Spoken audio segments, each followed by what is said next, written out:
எருமை அடிக்கிற மாதிரி அடிக்கிறீங்களே, அப்படி என்னையா தப்பு பண்ண? அந்த மாதிரியா கேள்வி கேட்டாங்க? வாயில கொழுக்கட்டை வச்சிருக்க, இன்னும் சொல்லுடா. வாயில எதுக்குடா கொழுக்கட்டை வச்சிருக்க? என்னத்து கேட்டானுங்க? அவங்கிட்டயே கேட்டு தெரிஞ்சுங்க.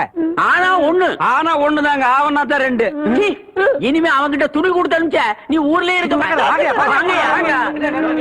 என்ன பண்ண? நான் ஒண்ணுமே பண்ணல. ஏன்டா ஊரே உதைக்க வருது? இது என்னென்ன?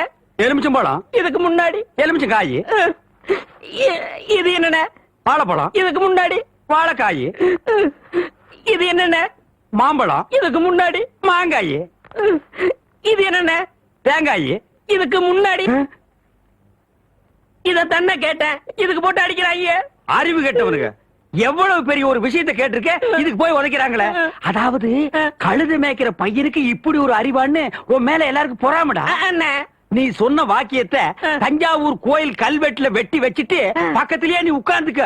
உனக்கு பின்னால வர்ற சந்ததிகள் அதை பார்த்து படிச்சு தெளிவா நடந்துக்குவாங்க. உங்களுக்கு தெரியுது, அவங்களுக்கு தெரிய மாட்டேங்குது. உனக்கு இன்னும் என்னென்ன தெரிய வைக்கிறேன் பார்.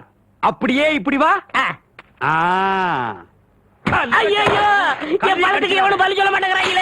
இனிமே ஏதாவது எடக்கு புடக்கா பேசி ஜனங்களோட வந்த மகனை சுடுபொட்டியை வச்சு தோலை வெள்ளையாக்கிடுவேன். யாரு தெய்வானியா? என்ன மணி இவ்வளவு குச்சி ஓடியார? என் தங்கச்சி படிச்சு போட்டு ஊர்ல இருந்து வரா. அடம் கொக்கமக்கா.